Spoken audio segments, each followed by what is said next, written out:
So welcome to this week's episode of Bonsai Pipeline Podcast. Today we're here with Lindsay Pedersen. Lindsay is the awesome CEO of Ironclad Brands Strategy and friend. And, you know, we got together maybe about a month ago, and we were just like down at a coffee shop around the corner. And we were just like talking up a storm, and we just thought it'd be really fun to do one of these together, do a podcast together. So, Lindsay, thank you so much for doing this and welcome. Thank you. It's so good to be here. Thanks for having me. This is your first podcast? This is the first podcast interview that I've ever done. Okay. So, gosh. We're going to try to make it as easy as possible. Okay. Be nice to me. So your company, Ironclad Brand Strategy, you worked with all kinds of amazing brands. You know, hopefully some of them you've made more amazing.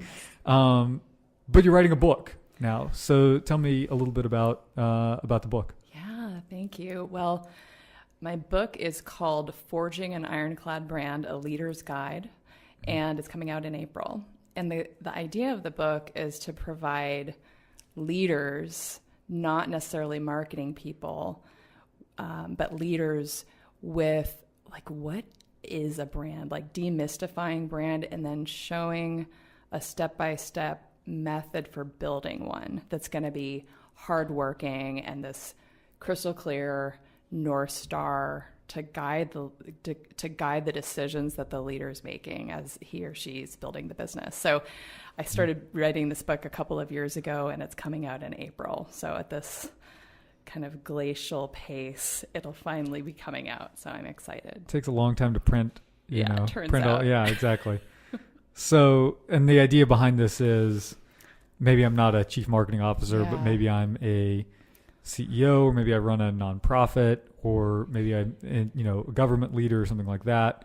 Yep. That's trying to get, more broad support or broad awareness of, either my business, my program, whatever it is I'm doing. And so it's basically, where do I start? Like if I know nothing, yes, what do I do? Yes. So, which is perfect for me, by the way. Good, because I know nothing. So. I'll send you a copy. It's really I have this special interest in enabling P&L owners, so general managers, CEOs, business owners who have so much pressure to drive day-to-day sales, but also are trying to build something enduring. And as a leader, isn't that sort of the paradox of being a leader, is that you're always trying to do both. You're trying to make your tomorrow really high value and growing, and you're also trying to make today's business thrive. So I see brand as the way to help reconcile that, because it enables you to prioritize and to provide direction to your team who's really craving that, and to help them to kind of rally behind a purpose, so that the company can scale and so that you can create value even when you're not in the room. And I see brand as the way to do that. Backing up a little bit, I spent my formative years of my career in consumer packaged goods. So I was a brand manager at Clorox, and in consumer packaged goods, it's considered kind of a no-duh that your brand strategy is your most useful asset as a leader, and that your brand is the most highly leveraged way that you can scale your business. Right. So, and it's kind of the crucible in consumer packaged goods, because in consumer packaged goods, most of the time our products are pretty much parity with our competitors' products. So, sure. What's really the difference between Starbucks coffee and Peet's coffee? Right. Or Tully's, which just went out of business. Yes, it did. The real difference is the brand. Exactly. And if you're a leader and you're trying to create value, then, whose P&L would you rather own, Starbucks or Tully's? Sure. It's the difference between a high-performing, consumer empathetic brand and one that's not. Yeah, nothing against Tully's. Nothing against Tully's. I have a story or two in my book about Tully's, actually. It's sort of the counterpoint to Starbucks. I'm sure. But I kind of finished writing the book before Tully's went belly up. So sure. So, rewinding a little bit, you went to Georgetown undergrad, got an MBA at Berkeley, Clorox.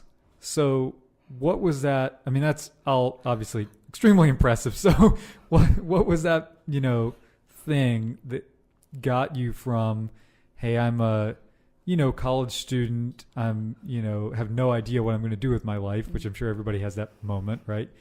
Unless you're the one exception. How'd you get from there to Clorox? What was the story? Oh gosh. In my undergraduate years, all 4 years, I thought I was going to go on and get a PhD in clinical psychology.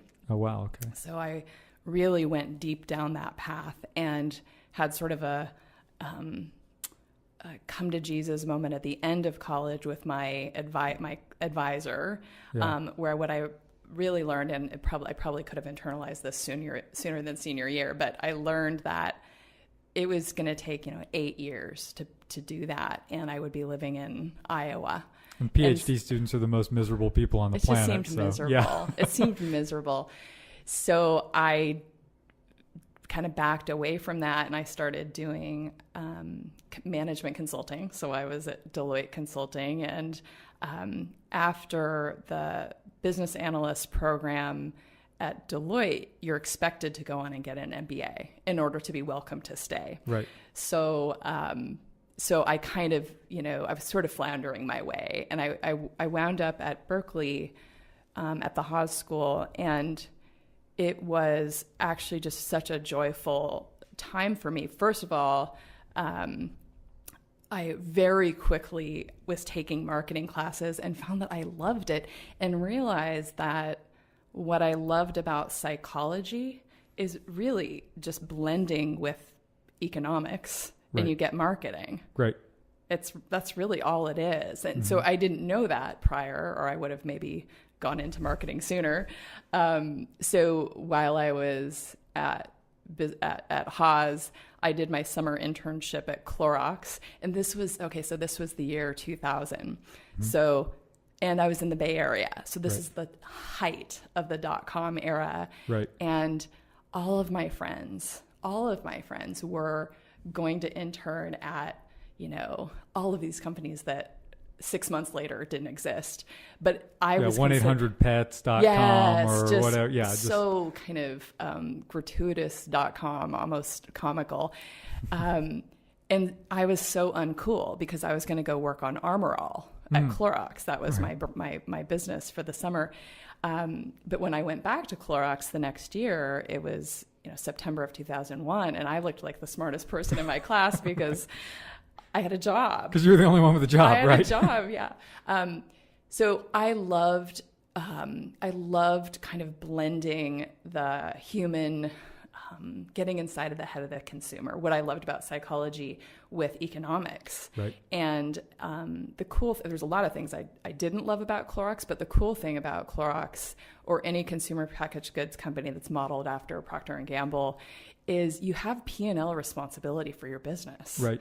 So you're partially a marketer, but you're also partially a general manager in a way. You're a general manager. You're a CEO. Part of what you do is marketing, because the way that you grow a business, especially in a mature category, is through marketing. Right. But it's not marketing for its own sake. It's marketing in service of creating value and growing your business. Right. So marketing was one of many things that I did. And I loved that part of it. I didn't like the demand planning as much. I didn't like the supply chain management as much. But I loved the marketing, and I particularly loved the strategy of the exercise of distilling the meaning of a brand down to like, what is the one thing that we're going to stand for in the mind of our customer? What's the one thing that gives us a right to exist as a business? Right. And I loved that. And all of us did that. All of, 100 brands at Clorox, we all did that. So when I moved to Seattle 12 years ago, I I started doing kind of brand management projects, brand manager for hire projects. Starbucks was my first client. And so tell me about that. I mean, had you started Ironclad at that time, or this was just on your own, the Lindsay Pedersen shingle? It was Lindsay Pedersen shingle. It was, okay. I'm not sure how much backstory you're interested in, but Starbucks was actually recruiting me for a role, and another company had given me an offer. So full-time, director of marketing, I think it was, role. Another company had given me an offer. So I went to Starbucks and said, hey, I've got this other offer. Are you going to give me an offer or not? Otherwise, bye-bye. And they said, we're having this hiring freeze. Can you come on as a consultant instead and do this job on a consulting basis? And so that's what I started to do. I did this role as a consultant. And what I found is that I loved being an outsider, and I could be really, really honest, and almost to the point where, almost abrasively honest about what was going on. It made me more effective at giving a recommendation for what to do with this business. I could say, instead of having 7 scones that taste like sawdust, how about have 2 that are good? Right.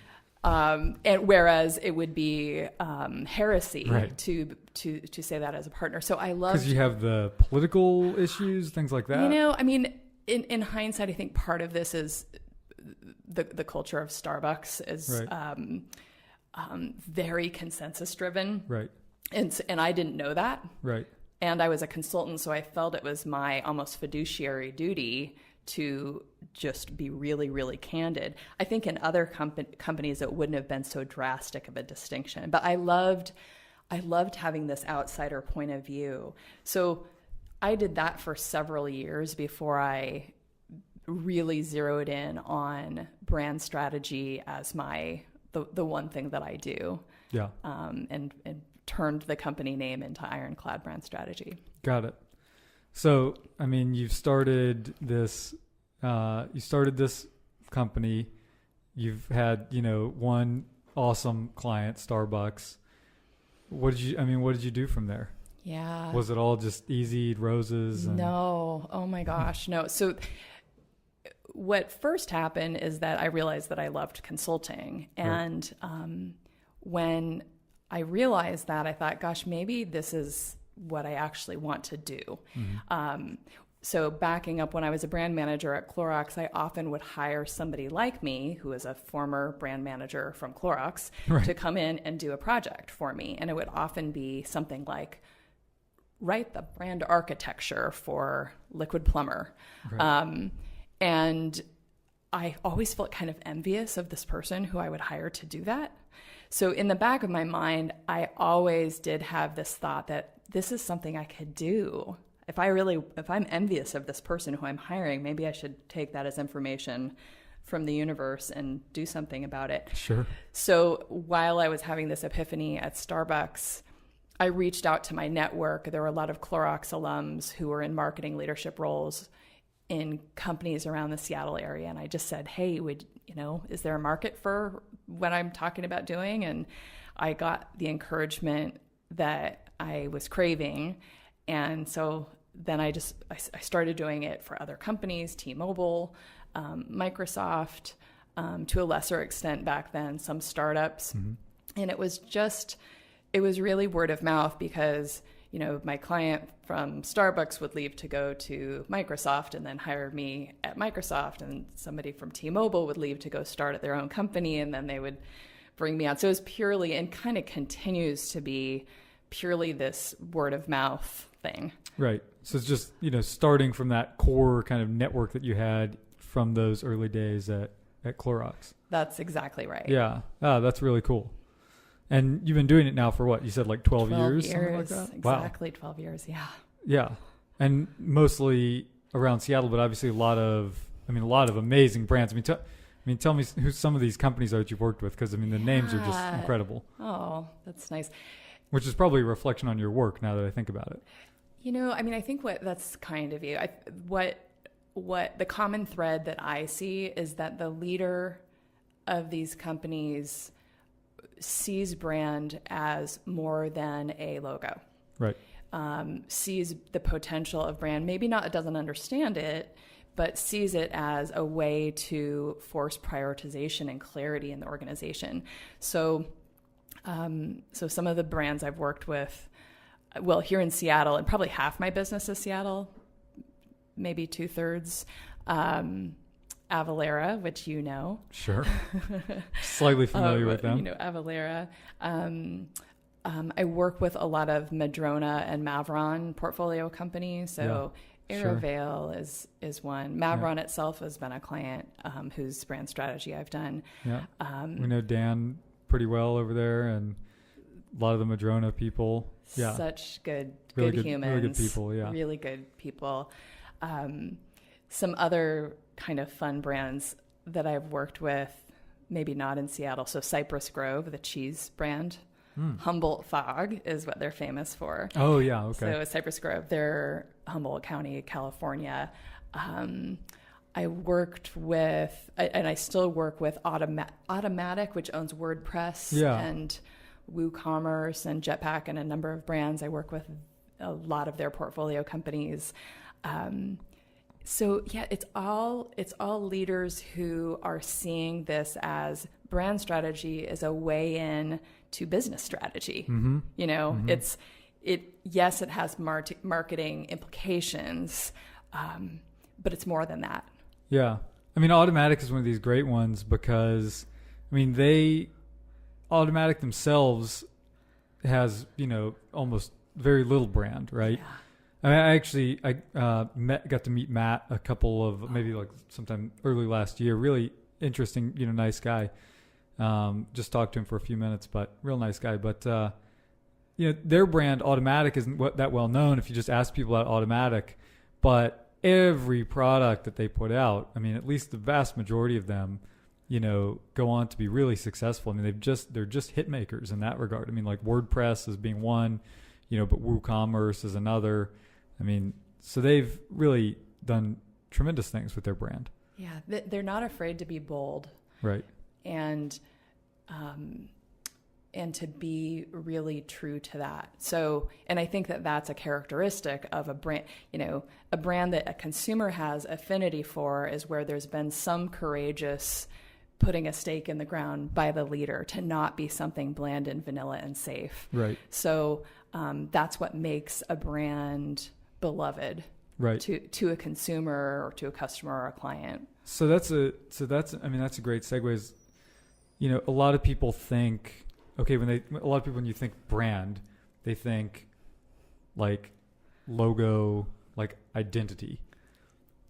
But in your writing, the work that you do, I mean, you basically coach people that no, brand is not that. So, or maybe that's a small part of it, but so okay, if your brand isn't your logo, what is your brand? Yeah, your brand is the thing you stand for in the mind of your customer. So it's a relationship. Your brand is the relationship between your business and your customer, and your brand positioning is your positioning inside the head of your customer, literally like physical real estate in the brain of your customer. And that permeates everything about your business, certainly including the visual cues like your logo. But way before you get to logo, what are the products you're selling? What are you going to double down on? What are you going to not double down on? How are you going to price it? Who are going to be your distribution partners? So it's really... In other words, where are you going to sell it? Where are you going to sell it? How are you going to sell it? You're going to sell it direct? Are you going to sell it through channels? If you're a consumer product, are you going to... What channels are you going to sell it through? If you're a, company like Starbucks, are you going to own your stores? You're going to have franchises? Exactly. All those things? Exactly. So it really informs your choice of business model. Right. If it's not, then it's really not a brand strategy. It's it might be a neat creative idea. But if it's not through and through informing your customer experience of what you bring to the world, then it's not really a brand strategy. So the idea is that it's not necessarily the way that you're, packaging it by itself. It's not necessarily the logo that you put on it by itself or the product by itself. It's the combination of all of those things. It's almost the through line or the thread connecting all of those things. Is that pretty much the way you see it? I kind of liken it to, if you think like, a person. If you think of a person, because a brand is a relationship between a person and a business, usually. Right. A person is not... we always say this, even in B2B, businesses don't buy from you, right? Businesses don't write checks. People buy from you. Human beings. Right. Human beings, right. Whether B2B, B2C, if you're serving human beings, then you have or should have a brand. Right. So a brand is a relationship between a person and a business. And in some ways, a business, some people might even characterize brand as what would a business be like if it were a person, right? Because it's easier to bond with a human, for a human being to bond with something that's more person-like. So like in other words, if Starbucks was a person, right? If Bonsai was a person, yes. Or T-Mobile was a person, yes. Then what would they care about? Yeah. What would they do with their free time? What do they like? Yeah. What do they value? Right.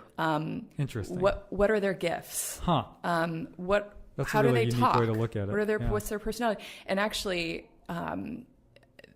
when brand really had sort of a heyday in the mid 20th century, the idea from Procter and Gamble really developed this.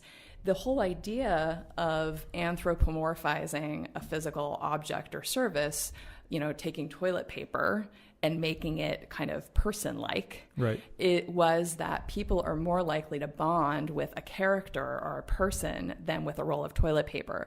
And if they bond with it, they'll be loyal to it. They'll have higher willingness to pay. They'll seek it out. So that's actually the economic purpose of a brand, is to increase willingness to pay and demand. And so if it's more person-like, it's more relatable. And if it's more relatable and if they love it, then they'll be more likely to be profitable customers. Yeah.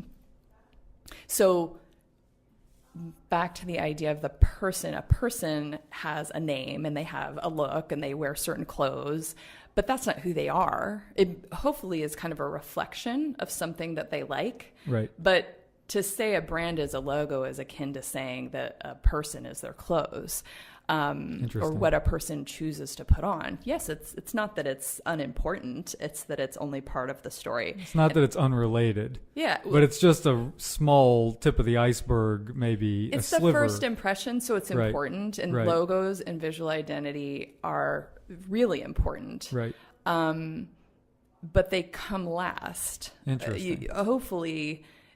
Hopefully you're deciding on what you mean in an intentional, conscious way before you're reflecting that out to the world. Right.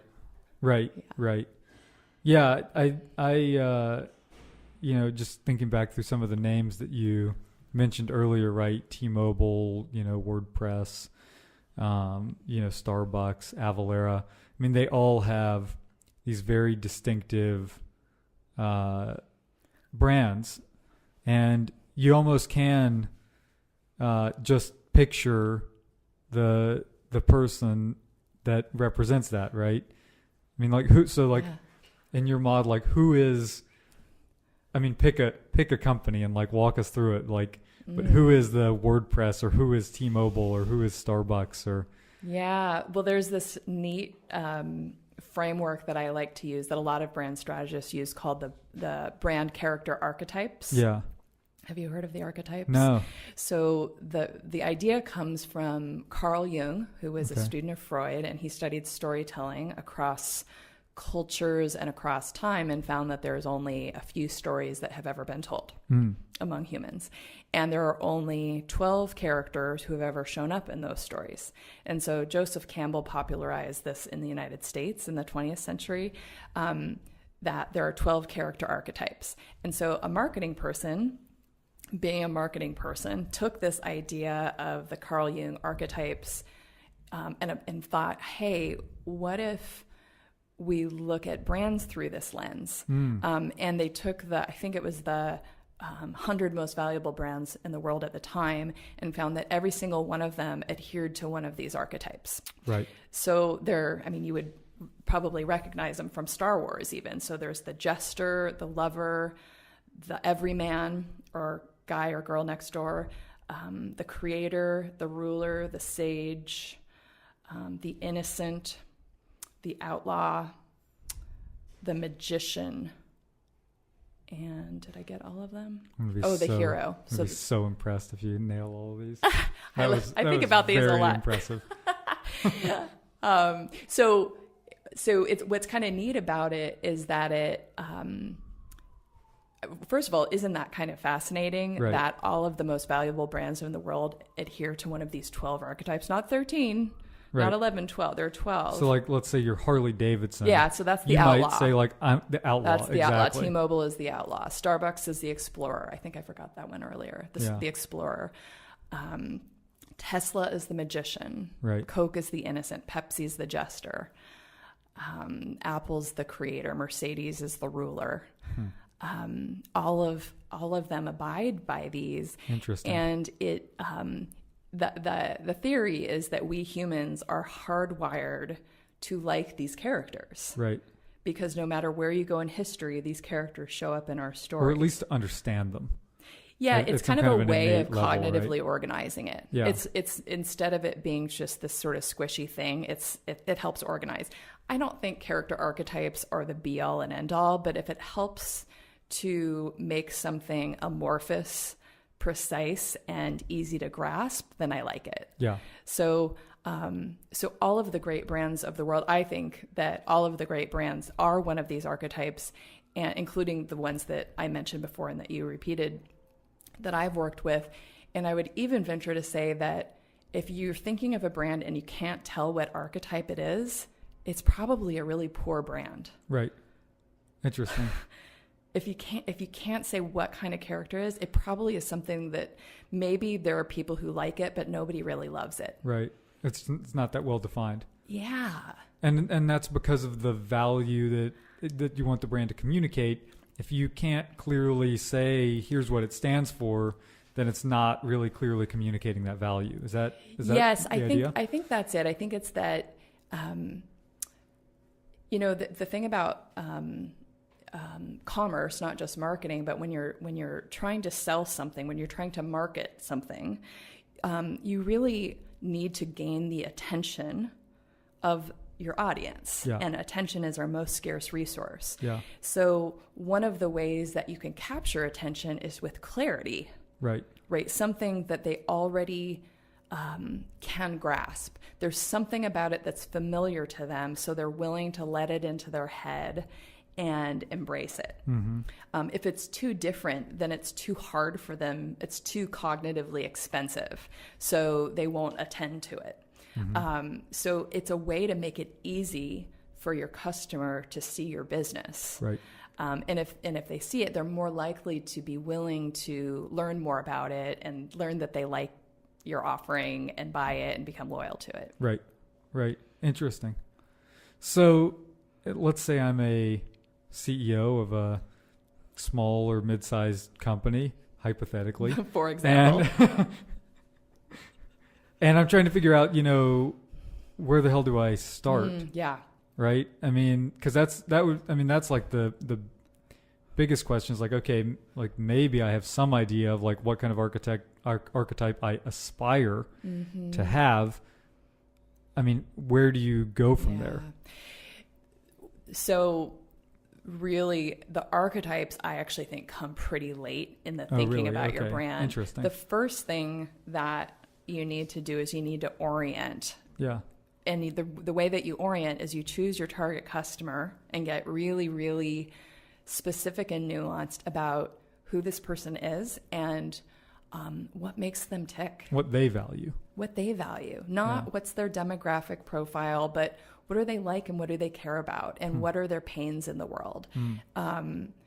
Get really, really curious about that and understand it. Like these people are your friends, because it's the people your business is there to serve. Right. So the first step is like, who is the target customer? And then that orients to what is usually in consumer packaged goods, we call it the frame of reference. What is their alternative to your business? Right. What is their current way of solving the problem that your offering solves? It might be a direct competitor. It might be naming the category, but it also might be a workaround solution that has nothing to do with your business. Right. So it may not be like a direct product that they're like, for example, okay, if it's Starbucks, you might say, well, okay, Tully's coffee is one, right? But also Keurig is one, and also Folgers is one that I'm just making in my Mr. Coffee at home. That's true. So there's the direct, for a company like Starbucks that's in a mature category, there's the direct category, so place to buy coffee. Right. But there's also substitutes. Right. So place to buy tea. Right. Place to meet your friends that has nothing to do with coffee. And then if you include their coffee beans that you can buy, it also includes other coffee products. It also includes other hot drinks. Right. Maybe it includes, other workaround solutions. Right. With a more new to the world service or product or offering, there might not be a category yet, but there's something that the customer is doing or not doing. People are already surviving without your product. Somehow they didn't just come alive when your business started. So what are they doing? There were babies were born before they developed maternity wards. Imagine. So how did they manage to do that? Right. Yeah. Right. So what is their workaround? What are they doing because they don't have this? So that's your frame of reference. Right. And the reason that is so important, and it's something that a lot of people gloss over, or they just name the kind of really obvious direct competitor. The reason it's so important is that's your competition. Your competition might not be a direct competitor. Right. So actually in my business, I don't really compete with other consultants or agencies. I compete with my clients not doing a brand strategy. Right. Or potentially doing it on their own. That's my competition. Right. That matters a lot, because if I'm pushing against that, I'm going to get to a different brand promise, which is the next stage, than if I'm pushing against an agency, Yeah. So if you're Coke and you're competing against Pepsi, you're the one that is, maybe it's the character archetype of being innocent.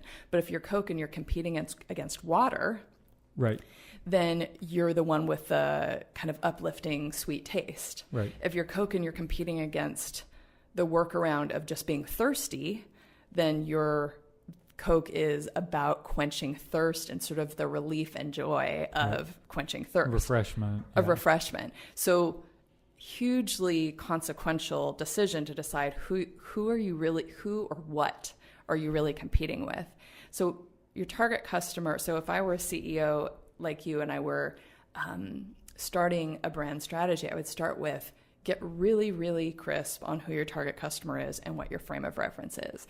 And then the next step is defining, okay, what makes me better, not better, different from these alternatives that my target customer is using because they're not using me? What's the differentiated and customer meaningful thing that I bring, the thing that only I bring that solves this problem?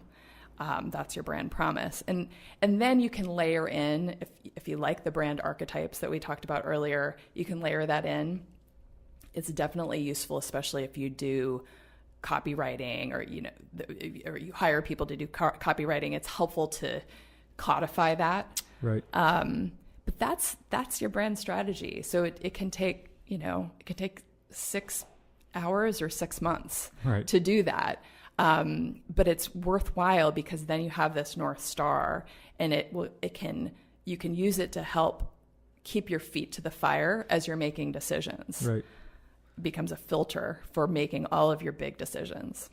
So, I mean, it strikes me that there's some kind of built-in prioritization that goes along with that, right? Because if I'm, let's say, not to use this example because everybody, I mean, I'm sure does when talking about brand, but let's say I'm Apple versus Microsoft. I would say, it's 1997. I've got 1% market share or something, and I'm trying to decide, what am I going to do? I mean, that's really when they made that decision to go heavily in on the creator archetype, et cetera, and those, the brand promises, around, connecting with creatives, with the outliers, the Think Different campaign, right? Yep. So all that was the result, obviously, of a brand strategy that might have been a very simple one. I mean, I don't think it was complicated for them. Yep. Probably. But by making that choice, it's probably real easy when you're real small and you have nothing to lose. But I think also a lot of times people get caught up in this question of like, how do I prioritize? Like, let's say and maybe it is even hard if you're small in some cases. Let's say I'm a small startup and, I've got 5 different, types of people that I think I could serve, right? So taking that back to Apple, there's lots of people that buy computers for lots of different reasons, right? Businesses buy computers, schools buy computers, universities buy computers, people buy computers to use on their own. Yep. So I'm trying to decide who do I decide on your target customer? Right. Like it strikes me what you're saying is that part of this, is if I choose something, I have to choose to give up other things. Is that true? Sort of. So the choice of, and actually what you're bringing up is a really common CEO kind of resistance to doing brand strategy. I know, that's why I'm bringing it up. Yeah. So it's like, are you telling me that I can't serve all these other people? Exactly. Like in choosing this target, does that mean that I'm walking away from this business? So Apple's saying I'm going to serve the creatives, the people that think different. So does that mean I can't serve businesses, for example? Let me see if this reassures you. Choosing a target customer is choosing who you're going to optimize for. It's not saying, so if you're not an outlier, you're not allowed to buy an Apple. Sorry. They didn't say that, but they're optimizing for a certain value and kind of posture toward the world. They're going to optimize for that. And they made that decision because it's their way of differentiating versus what Microsoft was back then, which was very bland and kind of the man and corporate. So they made that decision to optimize for them. But the target customer is just the center of the bullseye. So the dartboard, sometimes I talk about the target customer is just the bullseye on the dartboard. Right. But if you're shooting darts at a dartboard, if you miss the center, you still get points. Right. But you're more likely to get on the dartboard at all if you shoot for the center. Right. So the target customer is different from your addressable market. Right. Your addressable market is much larger than your target customer. But you're more likely to please everybody, or you're more likely to gain a share of that total addressable market by optimizing for the one for whom you have the most right to serve. So it's not that you're walking away from that business. It's just that you're going to choose your focus. Right. So there's sort of a both and. Does that? Yeah. It also seems like you're in a way, digging a moat around that part of the market for yourself. So in other words, yes, I think, let's see if we can pick another example like Subaru or something. Subaru has done a great job at creating a brand around, people who are adventurous and free-spirited. And they have dug a very deep moat where I think it's very hard for somebody like a Chevy who's got a very generic kind of brand, at least in the car segment to come in and actually compete with that, right? Yes. Exactly. I mean, I think that's the whole game right there. They're very differentiated. You're inspiring love from a group of people who are disproportionately valuable to you as a business. And when you do that, people don't leave brands that they love to go to a brand that they merely like. Right. So this is all about competitive advantage. At the end of this, it's about creating value for your business by having this loyalty moat, by having high willingness to pay. Right. So you have healthy margins, and by attracting a large volume of people who meet that criterion. So you're not willy-nilly choosing your target customer. You're choosing the person for whom it makes all the difference to really please those people. So they're going to have high willingness to pay for what you uniquely offer. Right. And so, taking the leap from, we've talked a lot about consumer brands because they're kind of like the most relatable. But I think a lot of people, at least in our audience, are in B2B. And certainly it's what I know the most about. What's different about this for B2B versus, for a consumer brand? Yeah, it's a question that I think about a lot because a lot of my clients are B2B. I would expect you do, yeah. Yeah, and it's so there's two ways of answering it. On one hand, if you're serving human beings, okay, if you're serving robots, I'm not sure I can help you. But if you're serving human beings, whether you're B2B or B2C, then these same principles apply. Right. Right. So I, as a business owner, purchase things and services for my business. I, Lindsay, make these purchases. And then I go home and I purchase a soccer ball for one of my kids. I'm still Lindsay. I'm still a person. Right. I'm not like a robot when I'm buying pens for my office and a human when I'm buying a soccer ball. Right. So I think the smart B2B brands realize that. And don't indulge the false dichotomy of we're B2B, so we're going to try to be all things to all people. Right.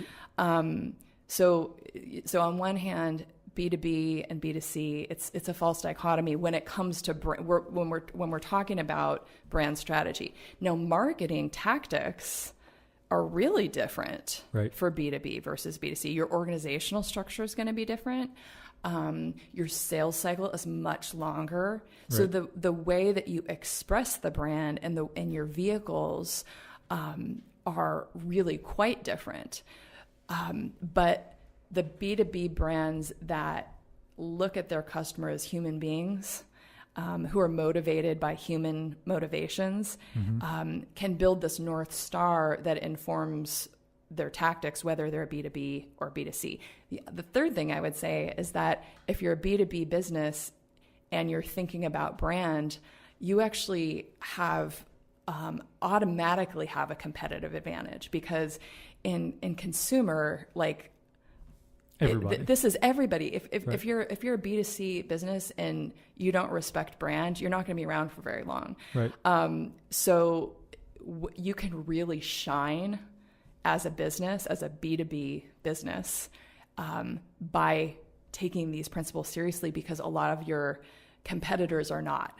Right. So it's kind of all the more reason to embrace this. Right. So what's an example of like a B2B brand that you think really, resonates with you or that you see as a strong example? Yeah, I can think of a number. Salesforce. I mean, Mark Benioff famously says brand is not a logo; it's your most important asset.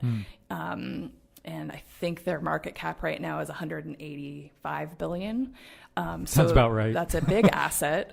And they treat and the whole Salesforce business treats their audience as human beings. Slack is another B2B brand that isn't afraid to have a point of view, to show up and have kind of an attitude. Right.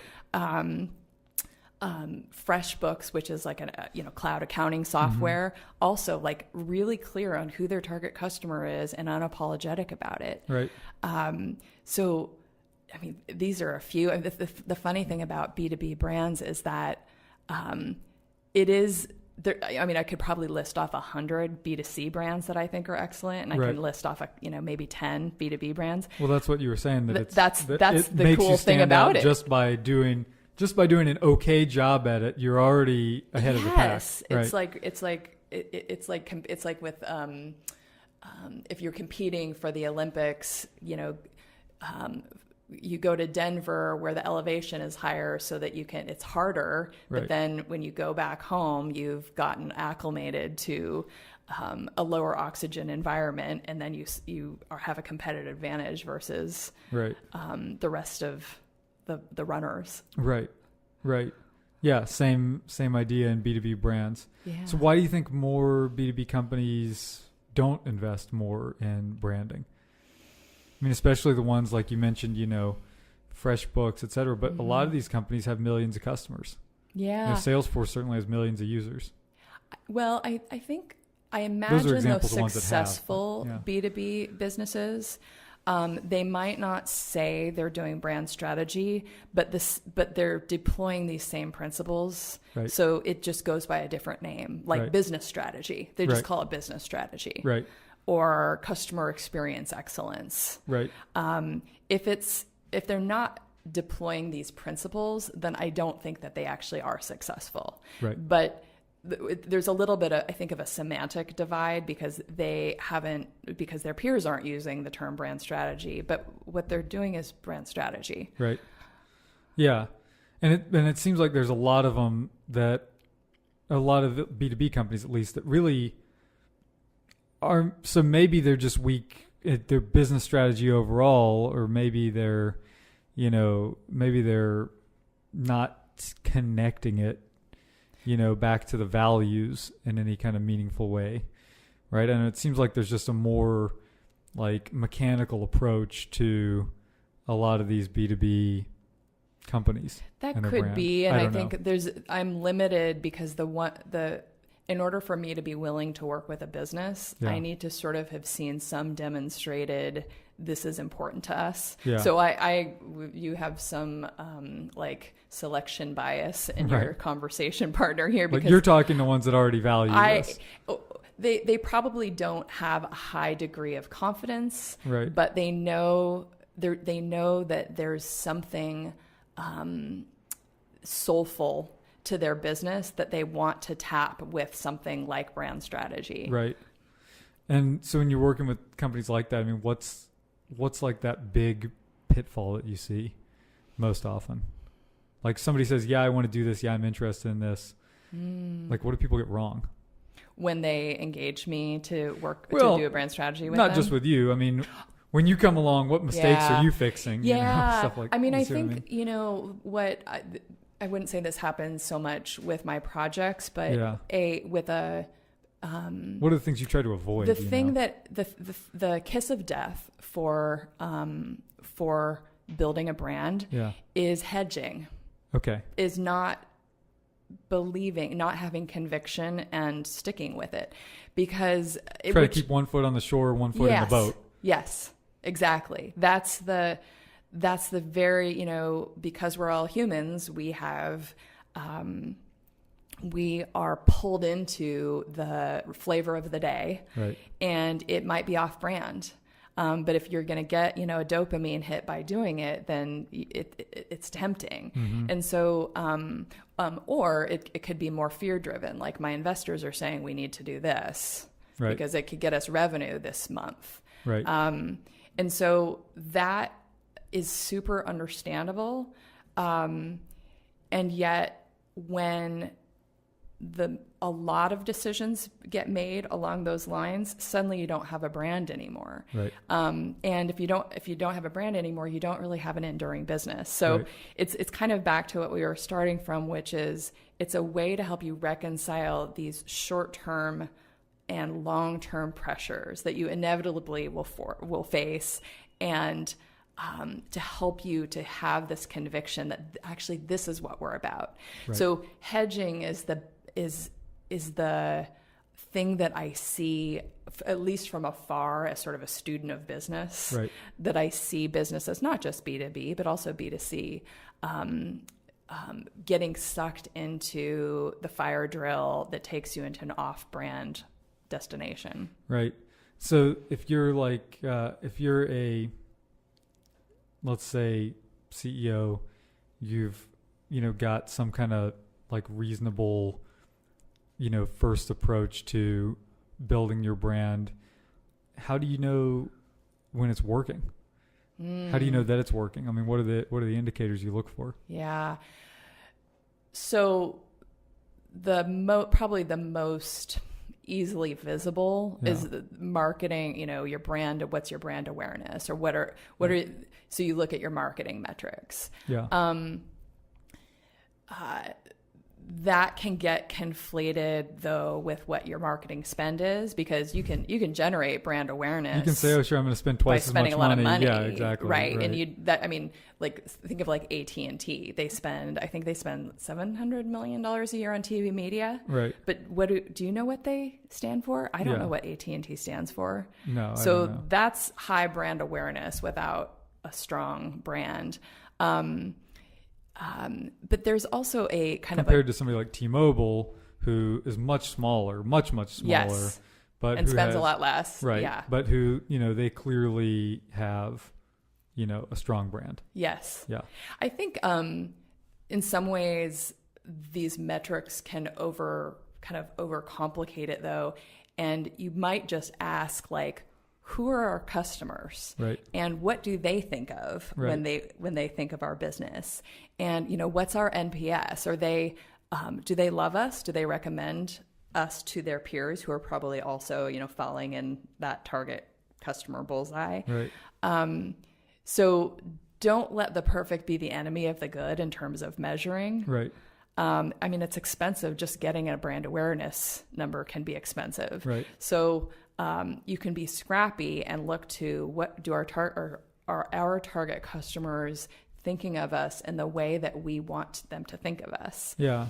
Or like, are we attracting the kind of prospects that we expect to with this kind of strategy? Yes, yeah. Exactly.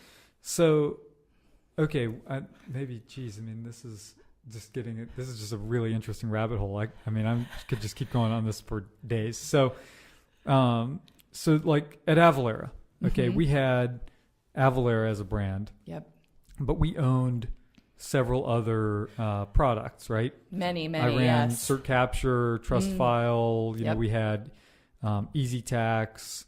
We had Fuel Quest. Which we would rename them or whatever. Call them Avalara blank. Yep. So there's different approaches you could take here, right? As you said. Yes. What point does it make sense to lump things together into a single brand? Yeah. At what point does it make sense to say, I'm going to take a cleaver here and I'm going to say this is its own brand? I mean, we may still own this product. We may still have this. So like at Procter & Gamble is a great example, right? You have Clorox and you have Armor All and you have all these other things. They have their own brands. Right. It doesn't say, Armor All by Clorox, right? Yeah. It doesn't have the Clorox label right there on the bottle. Right, they may be owned by them, but it's not them. Yeah. So the continuum of Procter & Gamble would be called a house of brands. Okay. Automatic, which we talked about earlier, also that's a great B2B example. No brand awareness of Automatic themselves. Automatic. Very low. Low. Same thing with Procter & Gamble. You don't buy a product because it's Procter & Gamble. Right. So that's one end of the spectrum, the house of brands, and then the other end of the spectrum is a branded house. Right. So that would be BMW. So actually, since I brought up BMW, so the car equivalent of BMW that's a house of brands like Procter & Gamble would be General Motors. Sure. Right. So they have like Chevy Cadillac, and Pontiac, whatever, I guess they don't have that anymore. But lots and lots of brands. The fact that we can't even name them is the point. Tells us something. Exactly. Right? Yeah. So, and then in the middle of that continuum, so you mentioned Avalara. In the middle of that continuum would be sub-brands. So that would be, in the car world, Toyota. So there's the Toyota Camry, the Toyota Prius. Right. And then the other thing that's in the middle is what's called an endorsed brand, Courtyard by Marriott. Right. Right. I can't think of a car example. DoubleTree by Hilton. Yes, those are all endorsed brands. So they're almost to the branded house, right, but not quite. So there's pros and cons of where you go on this continuum. Right. The nice thing about being BMW is that you have one brand to promote. So if instead of spending $100 million across 30 brands, they're spending it on one brand. Right. They don't have to run ads for the Camry and the, whatever, pick another Toyota, and therefore, Highlander. And the reason that matters whereas Toyota does. Toyota runs ads for the Camry and the do. Highlander and et cetera. And the reason I care about that, if I'm a business owner, is ROI. Right. So the ROI on that $100 million on one brand is much better than one that's promoting 30 brands. Interesting. So, but the disadvantage is if you have different customer segments, right, you can't serve them all as well. So like, whereas the Highlander might be the Explorer archetype, the Camry might be a totally different archetype. Right. They can double down on a specific target customer, even if it deviates from the Toyota target customer a little bit, whereas BMW can't really do that. Right. So there's pros and cons. So it depends on what you're trying to do as a business. There's no right answer. It does seem like my observation is that more and more brands are doing the branded house, the high ROI road. In fact, I just noticed, so Crate and Barrel, the furniture retailer, they also have CB2. They also used to have this store called A Land of Nod, which is a children's furniture store. They just folded it into the Crate and Barrel. Now it's called Crate and Barrel Kids, I think, or Crate and Barrel Children. I think I've seen that. So they used to be treating it as a house of brands, and they're moving it into the Crate and Barrel brand equity. Yeah. So that's my non-scientific observation. But there's pains with any of these brand architecture choices. Yeah. And you just sort of have to pick the one that is best aligned with what you're trying to do as a business. Yeah. Really fascinating stuff. Lindsay, thank you so much for doing this. Please tell everybody listening how they can get in touch with you. Thank you. It's been so much fun to talk to you about this. So my website is ironcladbrandstrategy.com, and you can go there. I have an email newsletter you can subscribe to. I'm also on LinkedIn. So Lindsay Pedersen. Pedersen is spelled Pedersen. So you can find me on LinkedIn. I'm pretty active, and I'd love to stay in touch. That's awesome. Thank you so much again for doing this. My pleasure. This Thanks for having me. Yeah. Hopefully you'll come back soon. I hope so too.